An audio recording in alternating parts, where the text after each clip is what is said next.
Welcome back to another edition of the BowRush podcast. I'm Travis Stone. Today, Scott and I brought back on Joe Miles from Osseo Gear. We talked a little bit about some of the west or out west style hunting, the gear that they've come up with to help support those hunters. We also talked about some of the things that he's done this hunting season, some of the success, some of the not so success, and how he's slowly closing out this season with some techniques that we think that you might like. So have a listen. Let's get going. You hear okay? Everything's okay? Oh yeah, loud and clear. I love your backdrop. I just bought a bunch of wood. We're turning one of my back rooms over here into a podcast studio. We're gonna do that same thing, all that slatted wood on the back, and then move all these guys into that room. Yeah.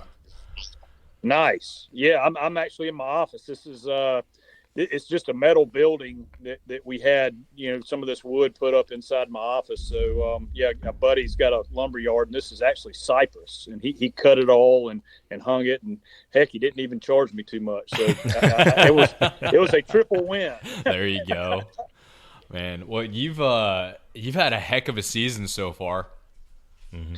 Yeah, it's been a good start. I've got a buck down here in South Carolina right now that has given me an absolute fit. And so it's raining all day today, and I moved some cameras and stuff around yesterday, and so really, I guess starting tomorrow, and then obviously I do family stuff for Thanksgiving, but then after that I'm gonna kind of concentrate on him until we head to Mexico. But he is a dadgum nomad, and there's no rhyme or reason to what he does or when he does it or how he does it. And he'll be very active at night. He'll may go by 4 or 5 different cameras that I have on scrapes and trails in one night, from 9 at night till 3 o'clock in the morning.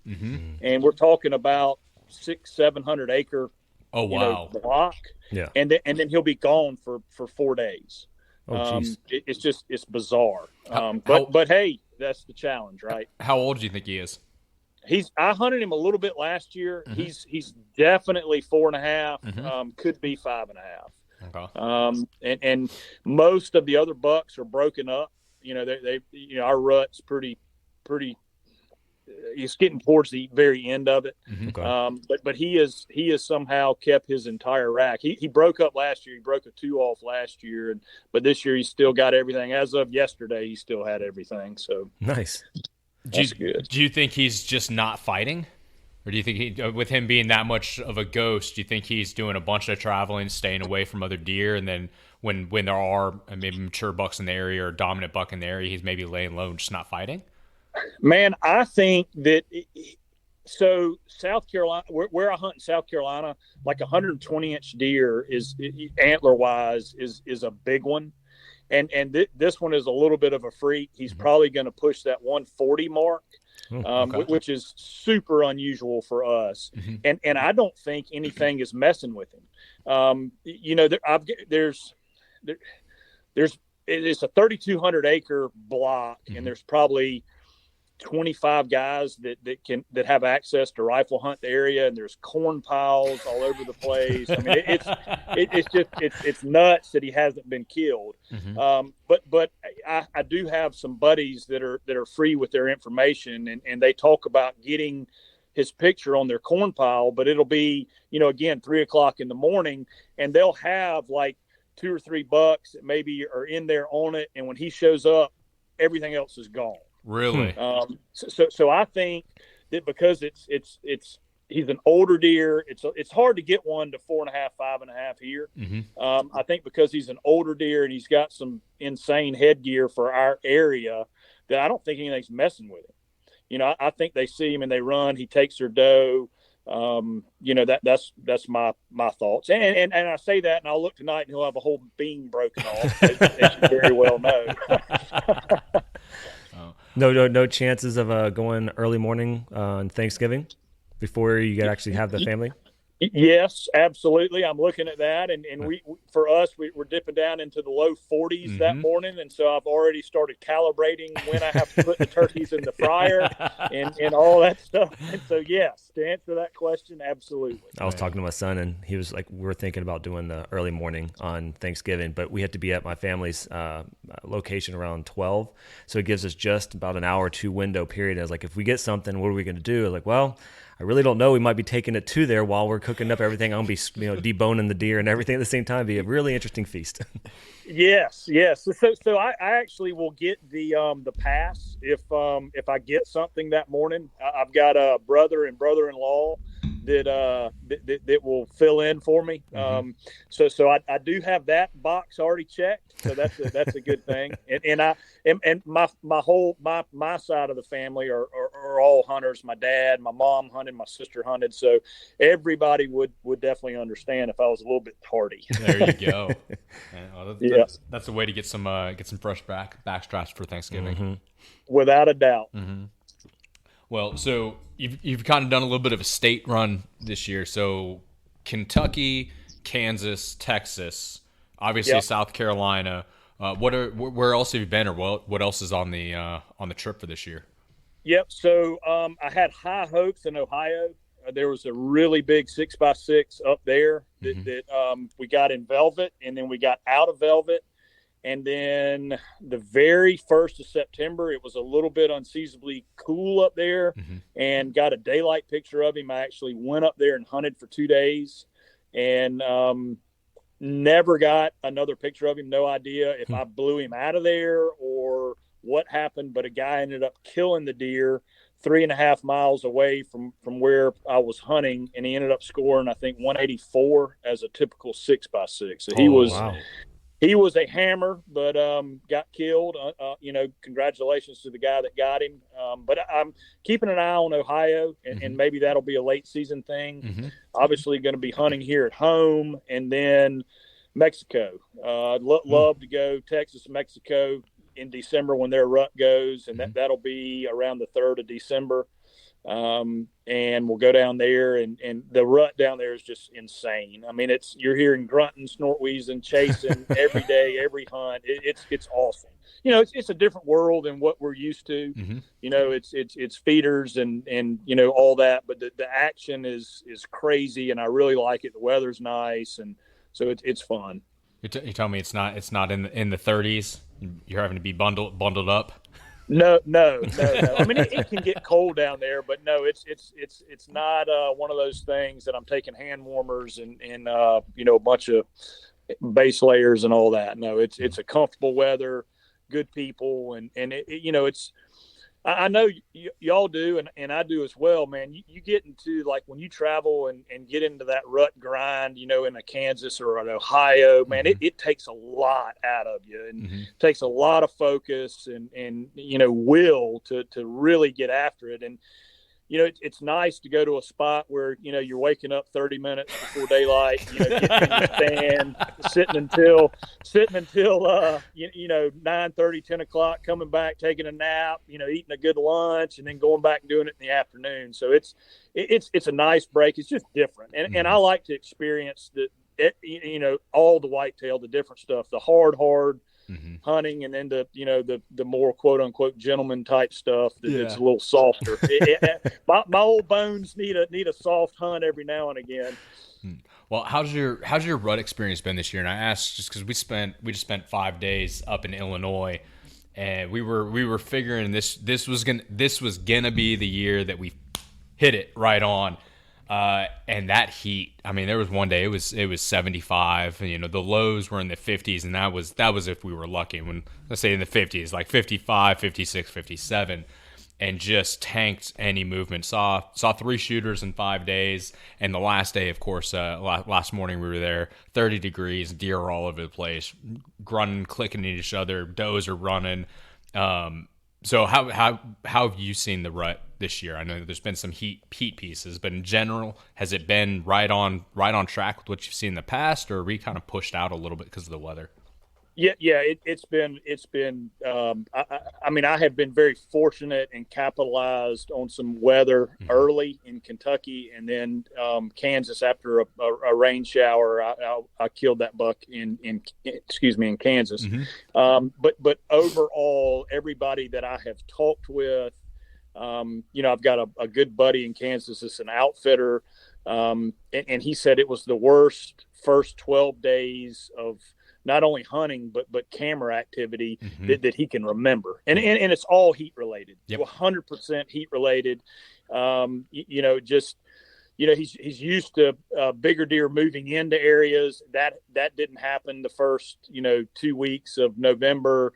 Transit bucks coming through, that didn't happen. I mean, it was, I think it was a ton of night activity, but he wasn't even getting that on his cameras. And that's just one area of one state, so that's anecdotal.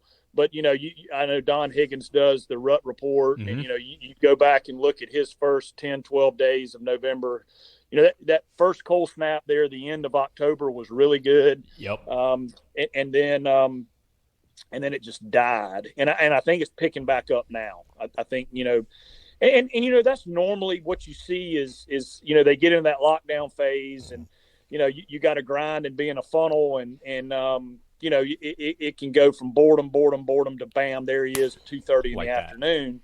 And that's the mental game, right? And then you get into this time of year, Thanksgiving week, and those last few does and those big mature bucks, if they're not broken up, you can get a really good crack this week. But so many guys have got family obligations; they're burnt out from the first part of the rut. But if you can, I'm not telling y'all anything you don't know or haven't experienced.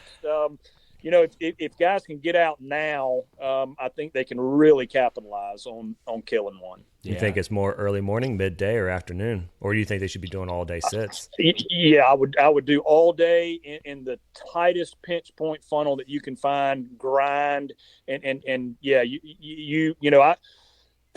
I was a fan of what Bobby Worthington talked about in his books, and I don't know if you guys have followed him or even know who he is, but not personally. You need to look him up. He is probably one of the best whitetail deer hunters on planet Earth, and I got to spend some time with him in Kentucky this year, walking a bunch of property, and really diving in to what a long range travel corridor funnel is. And we've done a podcast on that with him, with the Mission Whitetail podcast. But that's his whole thing. And it really came to bear this year is when the weather is 5 degrees cooler than it's supposed to be, that the average that time of year, you need to be in that funnel all day. And that's starting the end of October all the way through, basically the month of November, as much as you can, and not bounce around.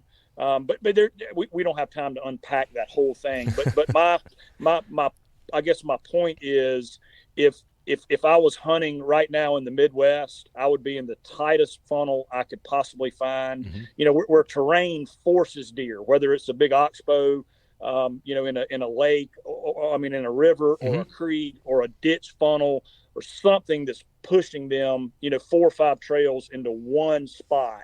And I would be right there on one side or the other based on wind, and I would live there and rot there. And eventually he's going to come through there. Yeah. And it's interesting, on the way up to Illinois, me and Chasten, I think he's been on one of the podcasts we've done with you, but me and Chasten were driving up to Illinois and listen to that. I know we don't have a ton of time. You got a little bit of a tight window here, but you used two different phrases, two different words: pinch points and funnels.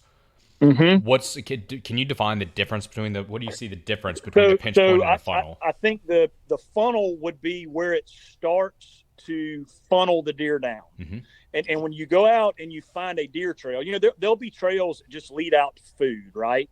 And that's not really what you're looking for. What you're looking for is like trails that connect big blocks of woods. All right.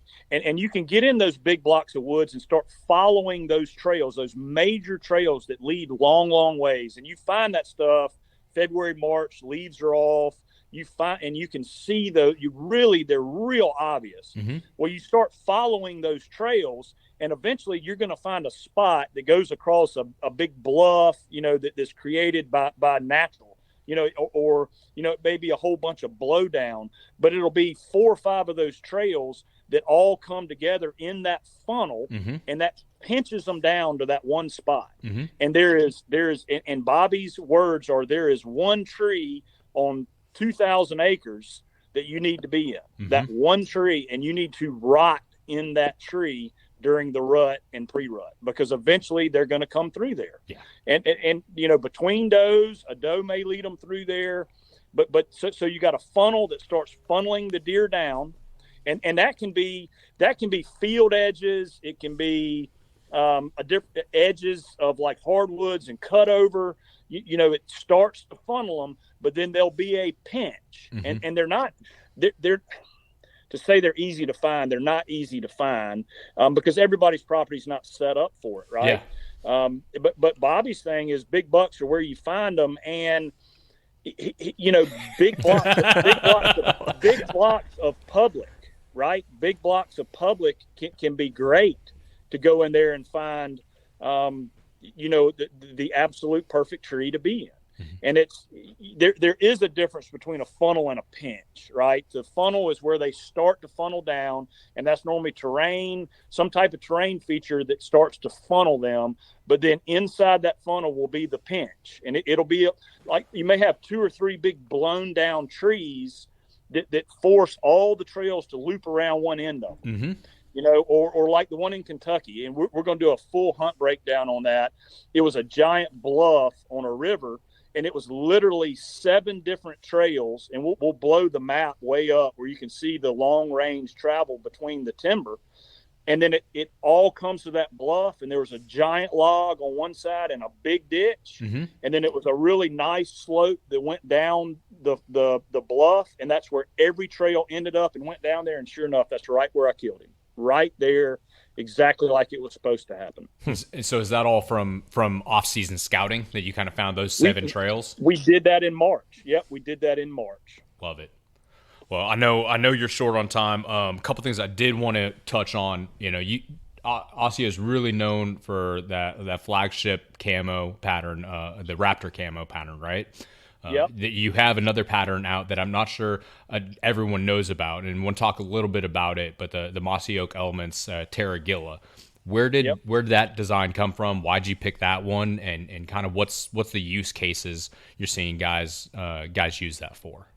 So we had obviously tree stand bow hunting whitetail is our niche. That's what we do. The quality of the clothing is very comparable to the real high end stuff that's out there on the market.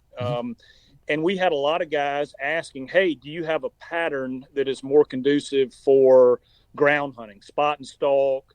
If we go out west, we're going to be doing elk or mule deer, that type hunting. And we didn't have that. So we talked with Mossy Oak, and they had that Terragilla pattern that was made for ground hunting and more of a out west type pattern. Yeah. So we introduced that, and we actually are selling out of all of that Mossy Oak Terragilla now. We've got a limited supply of it left, and we are going to be coming out with our own Osseo ground pattern. Nice. That's more in line with our natural ambush predator type stuff.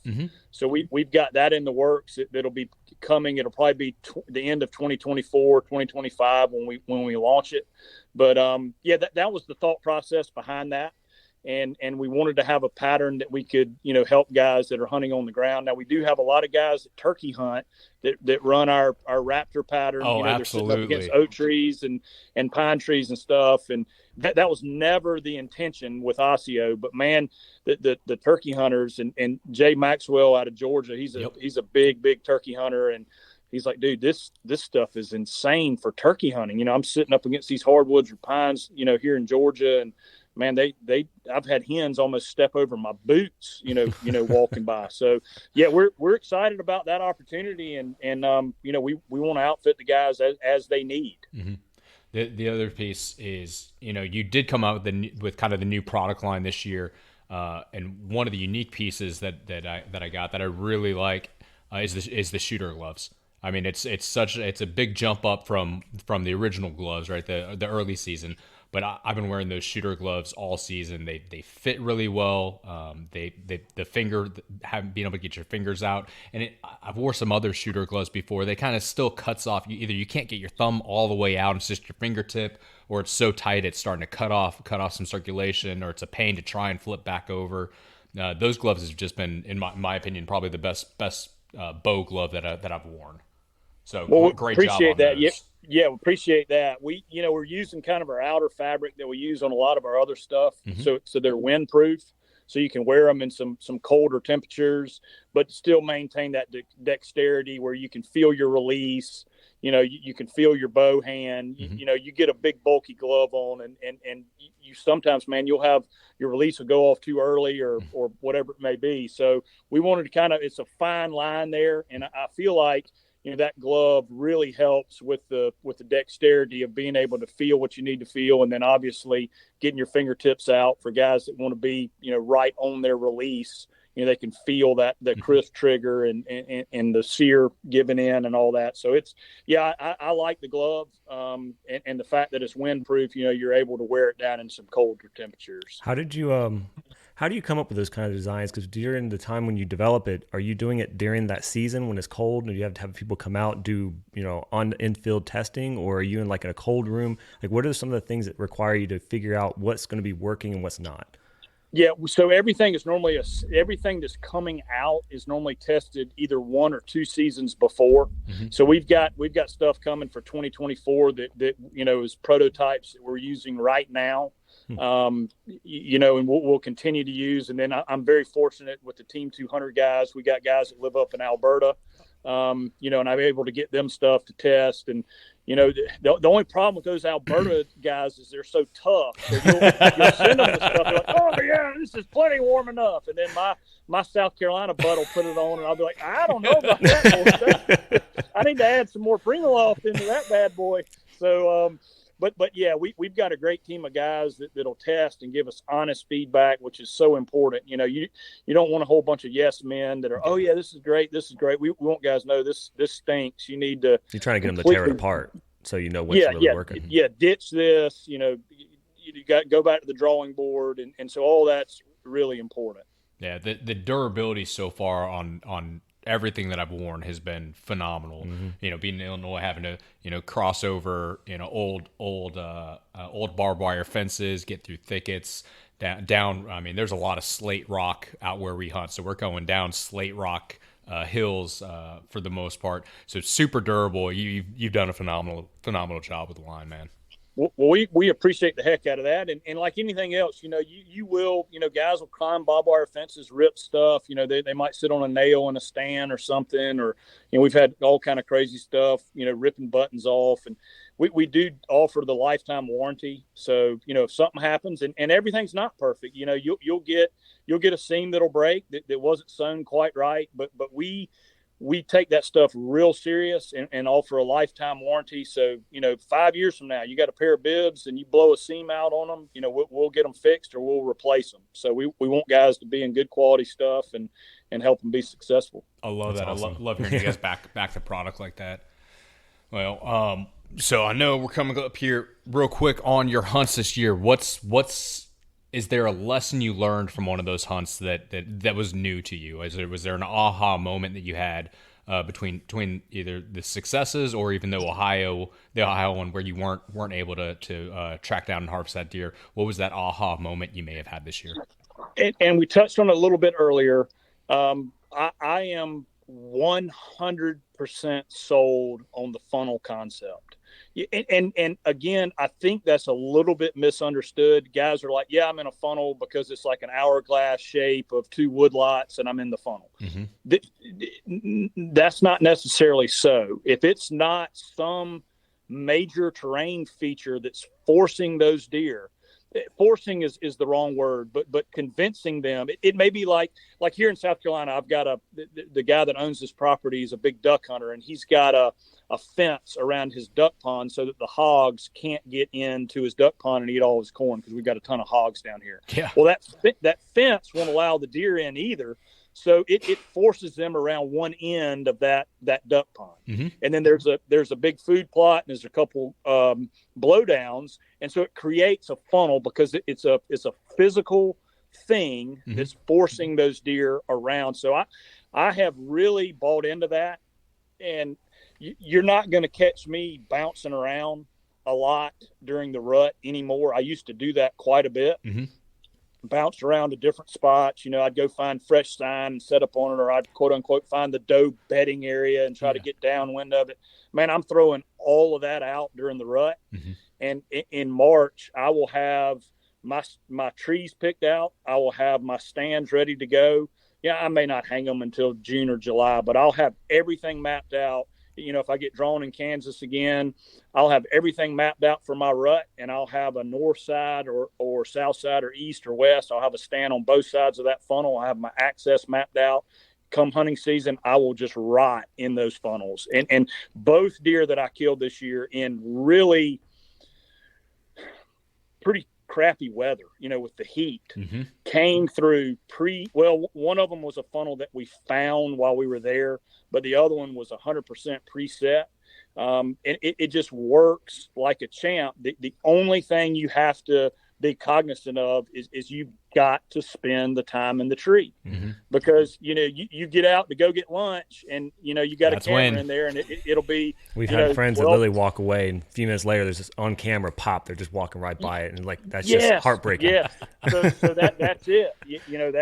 That's exactly it. So yeah, that has been my aha moment. Mm-hmm. Rut hunting for me from now on is going to be very simple. It's going to be super tight funnels, and that's what I'm looking for now. Mm-hmm. Obviously bean fields early season, food sources late season. Mm-hmm. But right now, when the season is over, I'm going to be looking for properties with funnels and trying to get access to those properties, and that's my whole rut strategy now is rotting in funnels. It worked so good this year.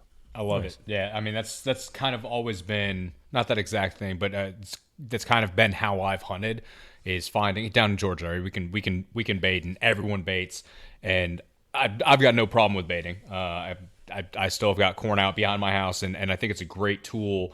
But I find personally I have a lot more enjoyment out of finding those funnels or those natural deer corridors and killing deer on a path, not necessarily going to corn, but I spend a lot of time not seeing deer because I'm hunting a specific path, because they'll eventually come through there. It's just not seeing the amount of deer that you may be seeing if you're sitting over corn. Again, there's nothing wrong with shooting deer over corn. I get it, and I have done it. I just like that. I enjoy time in the tree and the success of, hey, I scouted this right.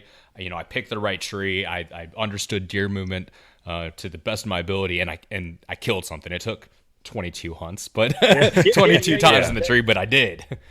And that, everybody's, I mean, we don't have time for an ethical, ethical debate on what guys do, but everybody, I've said this before, everybody falls in to going naked and walking to their deer spot, right? That would be the hardest thing to do. Zero advantage, right? You walk to wherever you hunt naked with no shoes on. You catch the deer with your mouth and your fingernails, and you wrestle him down and choke him out and take him home. So you fall somewhere between that and sitting in a 1 acre plowed high fence with one brush pile with a 300 Win mag and shooting it that way, which is 100% legal, right? Yeah. So everybody falls between there. So unless you're going naked and catching them with your hands, there's no reason to throw shade on anybody, right? And guys don't have time. I got no problem with baiting. Guys, they want to be successful. They maybe only have 1 week a year that they can hunt, and they stack they every yard. Deer. Same thing with good, fishing. Good for them. You're baiting just to get the fish. Whatever bite. makes you tick. I'm like you. I like to try and figure the deer out, kill him on his terms. But I've got a lot of time to put into it. Yeah. And so that's there's a lot of junk that gets talked on social media, as y'all very well know.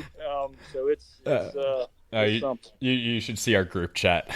Yeah.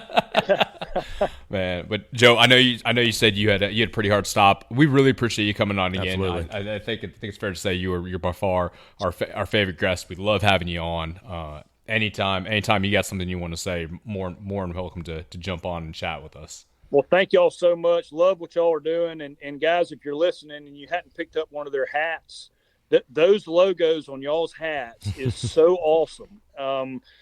A matter of fact, I'm going to send you boys some hats. I want to get a couple of those hats from y'all because I want to start. That's the coolest logo I have ever seen. Nice. So I mean, those are sweet.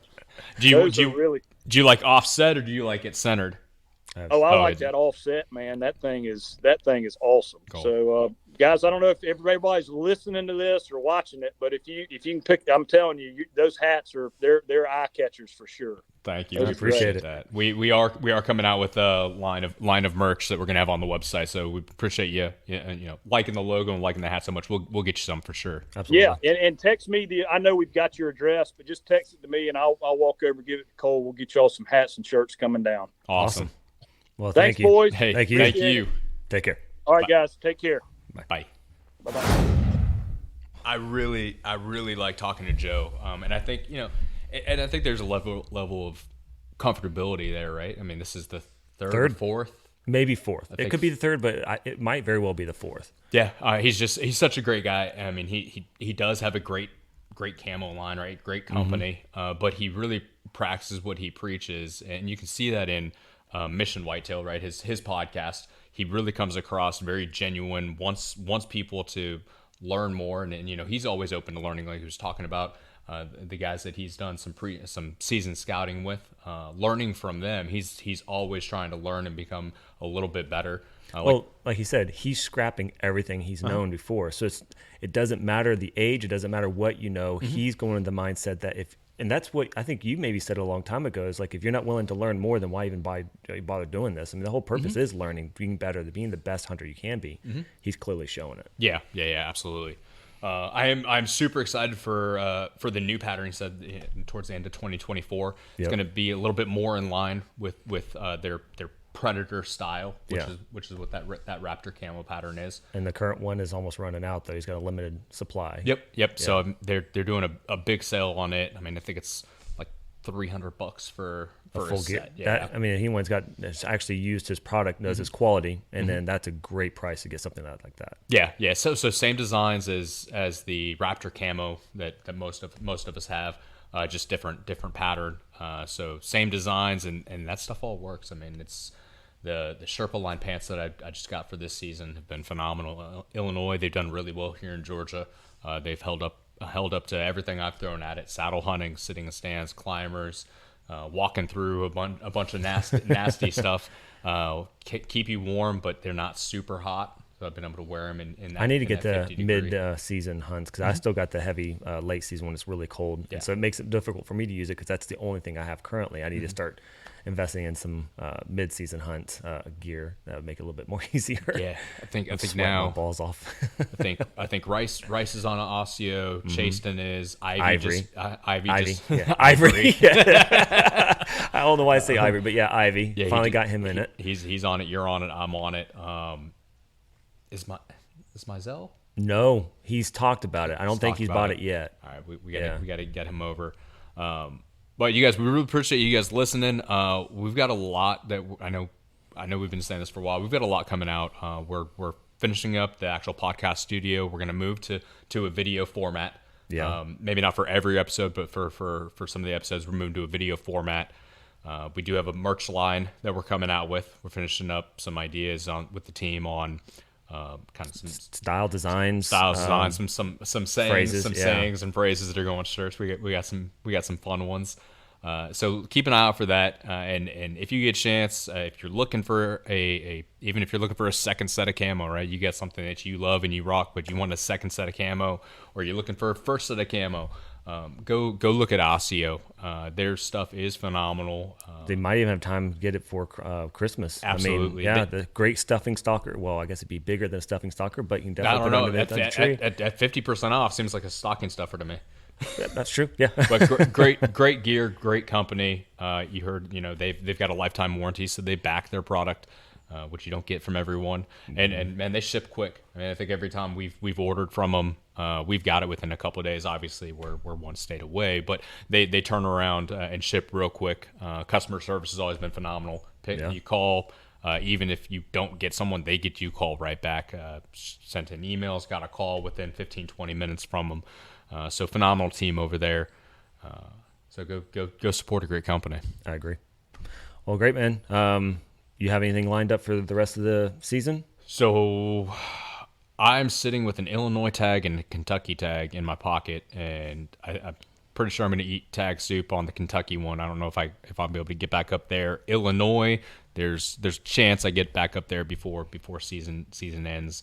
Wait a minute. So you actually, that's something I didn't know. Mm-hmm. You bought a tag, you came back not successful. Mm-hmm. That tag is still usable for the season? I thought it's based on a time frame. Mm-hmm. Really?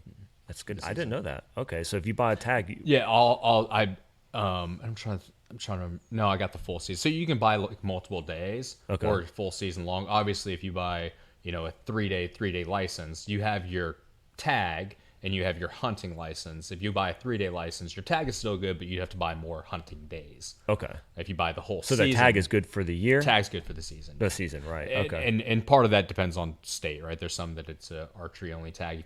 If you miss archery season and it's a state that doesn't allow you to use archery weapons during rifle season, then your tag's toast. Are those transferable? Like if you weren't able to and someone else, could you transfer that tag? So it's okay. Well, it's good to know. So that's potentially on the books. Me and Zach from Indiana have been talking about trying to get back to Illinois. Maybe get up to Indiana and go hunt with him. Other than that, it's a lot of Georgia hunting. Like right now, rut is not going to say kicking in, but I mean I had a whole bunch of bucks last night, young bucks, grunting and clicking, being very vocal with each other. A lot of sparring going on. It's come late, though. I mean, we were thinking that it was a couple weeks, or at least a week or so early, or what we thought it was going to be, and maybe it's because of the weather, whatever it was. But you're seeing things actually become more active now, which seems to be offset from what we were expecting. Yeah, well, talking with Ivy, right? Ivy's hunting Gainesville for quite a while longer than I have, and he said since day one, the first week to be in the woods for that activity is really that Thanksgiving week, and then what I've even seen, and he said the same thing.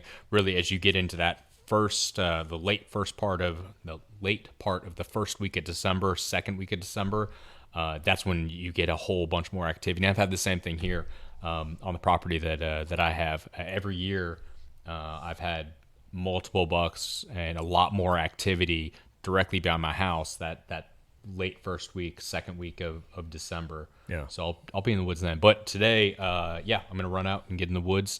It's rainy, overcast. It's just a drizzle, not as bad as I thought. Yeah, it's a 90% or 100% chance of rain, 2 inches, but it looks to be bleak from that. And I mean right now it's 52 right now. So I mean a little bit cooler than I thought it was going to be. So we'll go get in the woods, maybe do a ground blind. Had a nice shooter show up yesterday on one property. Oh, nice. Well, we'll get out there. How about you? Where are you going? Well, if we're lucky enough, we'll try to get out on our property. We haven't seen a lot on camera, haven't seen a lot in around movement, but the spot, I think, we were even talking about the pinch point or a funnel. The area that we're in might be a good area, just not really sure if we're in the right position. We've seen movement, but it's either been on the other side of a big tree that's fallen down with just no shooting opportunity, especially from a ground. Or it comes right from the back of us, and we see it right at the last minute before they go down some trail. So it's going to be interesting if we decide to go out there, if we're going to try to position the ground blind a little bit easier. And the reason why we're on the ground blind is because my son's using a crossbow, and up on the stand, he doesn't have the capability yet to hold it. So we have a monopod, thanks to you. But we definitely need to have that ground spot for him to be able to have a good, proper position. So we'll see if we might move it around, stay with it, and see what happens. Super exciting. So you guys stay tuned. We got a couple more episodes that are going to be coming out for the season. Me and Jason are going to kind of recap, try and get Zach on from Indiana. We did that Illinois hunt together. Maybe see if we can get Max Dixon on too. He was with us up there. Talk about the experience up there. Very drastically different than our experience last season, and due to that weather. Right, we were there 2 weeks later this year.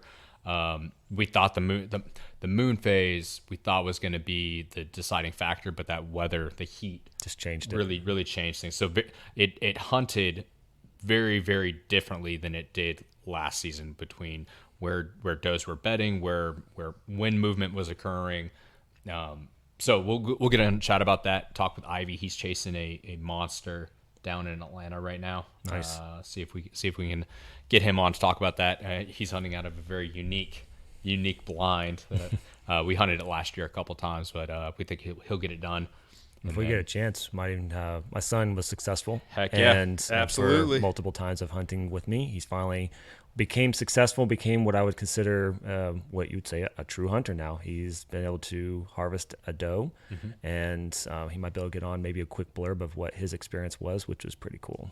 Yeah, and then we'll have Tanner on. So we've got a podcast that we haven't released yet. We've been holding on to for a while, but Brock Benson, the bear hunt. So yeah. Brock Benson and Tanner Benson, two real good buddies of mine out in Utah.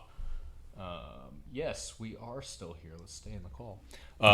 So Tanner and Brock, two brothers, two buddies of mine out from Utah. Brock did a bear hunt, and we did podcast with him. We'll release that one, and then Tanner actually came down last week. Came into Georgia for a few days.